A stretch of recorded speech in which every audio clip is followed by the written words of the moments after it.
I don't ever really talk or open up about this subject very often, but after bodybuilding now for like 12, almost 13 years, I gotta talk about this. If you take a look at the footage of me around 5 to 8 years into bodybuilding and lifting, I had reached a pretty respectable size with a pretty good amount of muscle, and training was my entire life. I mean, literally, it's all I thought about day and night. I would sit there watching old school bodybuilding videos of Ronnie Coleman when I would eat instead of watching TV. I would get 8 hours of sleep no matter what, even if that meant a nap later in the middle of the day. I religiously counted my macros. I'd make sure I ate every 2 to 3 hours so I hit my anabolic windows. I never drank alcohol. I rarely went out because it would screw up my schedule for meals and sleep. I was absolutely obsessed and I wanted to turn pro. If you ever got the camera a little closer to my face though, you also noticed that my acne had gotten worse and worse over the years, and I was struggling with deep, painful cysts, blackheads, and pimples literally all over my face. It was a really tough time for me because I was following my biggest passion, which was bodybuilding, but at the same time I was struggling with my worst bouts of acne,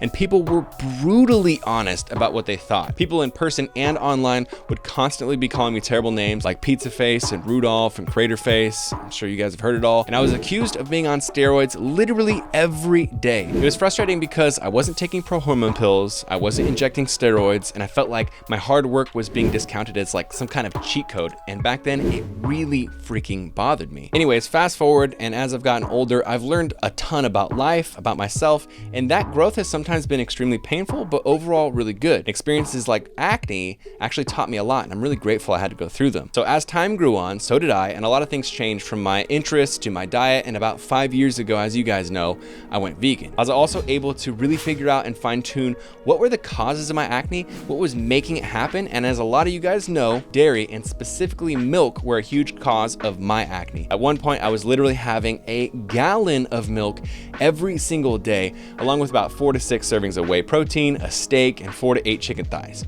Yeah, I know. I've always said that alongside my clearly allergic reaction to the lactose in milk, the sheer amount of hormones in American milk and meats probably made my acne worse, but I never really thought about looking into it, and I never really thought about if those hormones were actually affecting my hormone levels, so I did some digging. So in a 2002 study of cancer and diet in 42 countries, a physician named Ganma Davasambu, I don't know if I'm saying that right, but she found that the countries with the highest consumption of dairy products suffered the highest rates of prostatic and testicular cancer, and then a similar study she did in 2005 showed about the same results for breast, ovarian, and uterine cancers. So as a lot of us know, having high levels of hormones and IGF-1 insulin-like growth factor causes increased chances of cancers, so I thought that study was interesting, but a lot of people say that animal hormones don't affect human levels of hormones when you consume animal products, so I also found something interesting that an environmental scientist said. Studies show the added hormones do show up in beef and milk, pushing their estrogen and testosterone content to the high end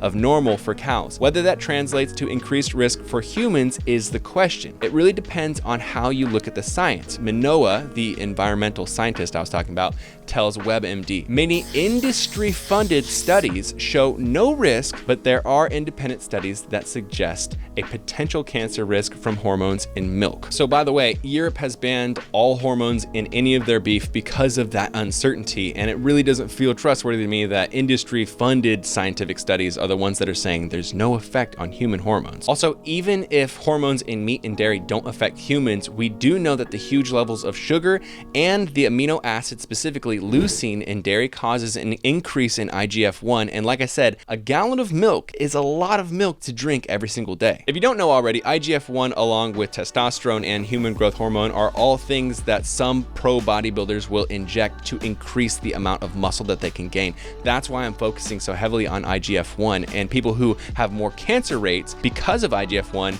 that kind of shows a correlation that the more milk and meat that you're eating, the more of these hormones that you have in your body. So at my peak around that time, I reached 212 pounds, pretty fluffy, but I think about times where I was on a few scoops of pre-workout and I felt like a freaking freight train. Sometimes I literally felt like Superman, like a heavyweight fighter that could take punches from like Mike Tyson, bro. I'm serious. I really felt like I was invincible. Now, I don't know how much of that was just from me being younger and more obsessed and having way more pre-workouts every single time I'd work out or what, but I've always thought it was an interesting thing that I've wanted to share with you guys, and I just really never talked about it. So right now, I'm about 196 pounds as I start this next bulk with a goal of around 205 to 210 pounds. So pretty similar goals actually, except I want to be a little bit leaner than I was back then. But throughout the years, I've had quite a few shoulder injuries, and if you've been following for a long time, I've broken quite a few bones: wrist, collarbone, my ribs a couple times, my ankle. And while I don't want to be a pro bodybuilder anymore, pushing through obstacles and slowly chipping away at progress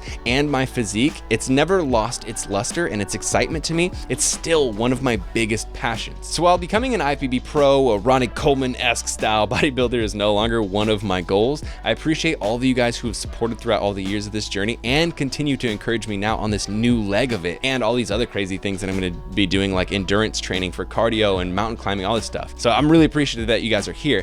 Now, I'm really curious, have you ever noticed something like this when you were having large amounts of dairy, meat, or whey supplements? Do you think my thoughts make any sense here, or are they completely ridiculous? I want to know. Let me know in the comments below. And while I don't use quite as many supplements as before I was vegan, where I was taking literally everything under the sun at GNC that they would throw at me, I still use supplements now, but they're all vegan. So things like creatine and protein, omegas, B12, vitamin D, and they're all from Vivo Life. So if you want to check them out, you can use my code Brian10 for a discount. And also, it's a great way to support the channel if you enjoy my videos. So that's it for this video. I just wanted to dive into my head, kind of show you guys what I've been thinking, kind of get your feedback on it and stuff. I'm excited. The next video, we're going to be doing a week of all the food I'm eating while I'm doing this new training schedule. And then I believe the week after that, I'm going to give you an update of exactly what's going on with my training schedule, what I'm doing with this new mountain climbing and endurance training, and what my plans and goals are. So I'm actually really excited about these new things that are coming. As always, give the video a thumbs up if you enjoyed it. Let me know what you thought in the comments below, and just leave any comment, honestly, because it helps the algorithm a ton to give our video to more people.